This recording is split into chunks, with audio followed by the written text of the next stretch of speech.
Okay बच्चों, तो अब हम लोग फाइनली रेट ऑफ चेंज को समराइज करते हैं। आई होप पिछले वाला वीडियो क्लियर है। जिनको ना क्लियर हो वो दोबारा एक बार देख लेना। अगर फिर भी कोई डाउट रह जाए तो ज़रूर पूछना चैट सेक्शन में या व्हाट्सएप पे, ठीक है। तो रेट ऑफ चेंज को हम लोग डिफाइन कर लेते हैं। There are two types of rate of change. There are two types of rate of change, ठीक है। एक होता है first type of rate of change होता है, एक होता है average rate of change. This is average rate of change, ठीक है। तो कोई भी change average rate of change कब होता है? If all the changes if all changes are measured over large interval, ठीक है। जब भी लार्ज इंटरवल के ऊपर कोई भी चेंजेस मेजर होते हैं तो हम लोग उसे क्या कहते हैं? Average rate of change. Example के तौर पे मतलब ऐसे तुम लिख सकते हो, इट इज़ डिनोटेड बाय, तो एवरेज को हमेशा डेल्टा से डिनोट करते हैं ना, एवरेज रेट ऑफ चेंज को। तो इट इज़ डिनोटेड बाय ऐसे लिख सकते हैं, delta y by delta x. तो delta y by delta x का मतलब क्या हुआ? Average rate of change of y with respect to x, ठीक है। तो मतलब अगर जो भी ये चेंजेस हैं वो लार्ज इंटरवल के ऊपर मेजर हो रहे हैं तो हम लोग बोलेंगे this is on an average इतना रेट ऑफ चेंज है वाई का एक्स के रिस्पेक्ट में, ठीक है। सेकेंड जो चेंज है that is instantaneous rate of change, ठीक है। तो इंस्टेंटेनियस रेट ऑफ चेंज का मतलब क्या हुआ? If all the changes are measured over a very small interval, are measured over a very small interval, तो हम लोग उसे क्या कहते हैं? इंस्टेंटेनियस रेट ऑफ चेंज, ठीक है। तो इट इज़ डिनोटेड बाय, तो इसको डिनोट करते हैं ऐसे d y by d x. तो d y by d x का क्या मतलब होता है? Instantaneous rate of change of y with respect to x, rate of change of y with respect to x. क्या क्लियर है?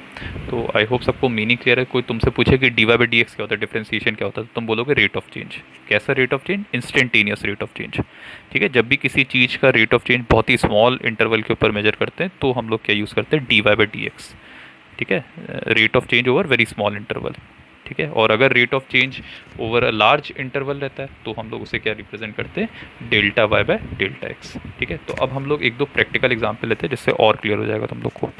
ओके, तो अब हम लोग दो तीन फिजिकल क्वांटिटीज़ के एग्जांपल लेंगे जिससे तुम लोग को और क्लियर हो जाए। तो जैसे तुम लोग ने 10th में पढ़ा होगा करंट, है ना।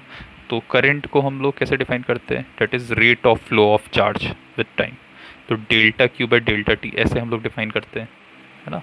तो ये तो एवरेज रेट ऑफ करंट है। तो जो भी टाइम इंटरवल हम लोग लेते हैं वो सिग्निफिकेंट रहता है। जैसे t is equal to 1 second से t is equal to 2 second तक इतना चार्ज फ्लो किया, या t is equal to 10 second से लेकर t is equal to 30 second तक।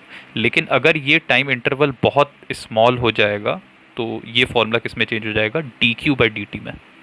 तो d q by d t क्या रिप्रेजेंट कर रहा है? This represent instantaneous rate of change of charge with respect to time, है ना। तो rate of change of charge with respect to time is called as current.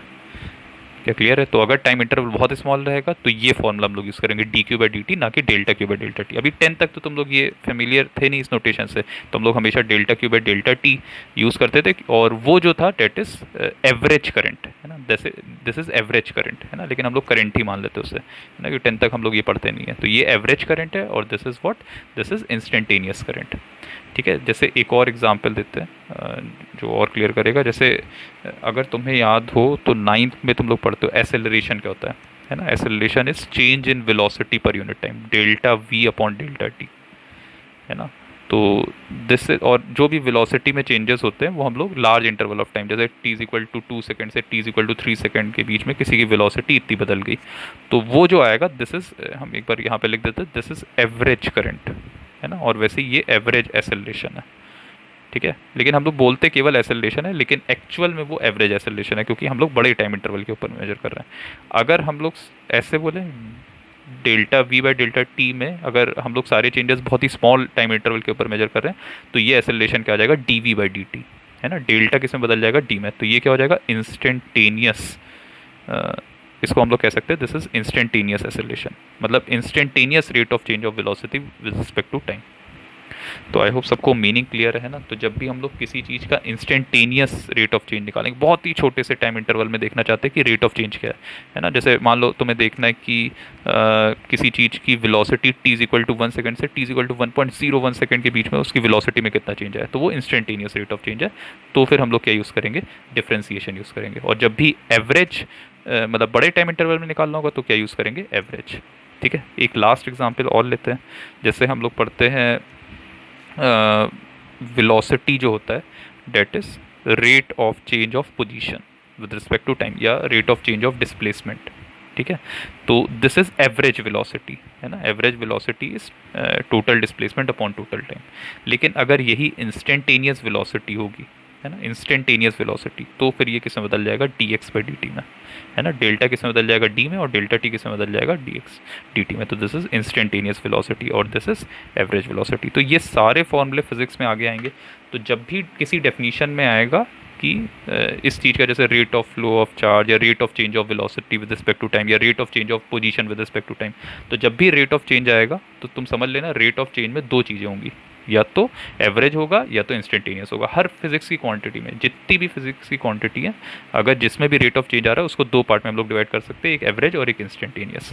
ठीक है, तुम लोग ने और भी बहुत सारी क्वांटिटीज़ पढ़ी होंगी, जैसे पावर पढ़ा होगा, power is rate of doing of work.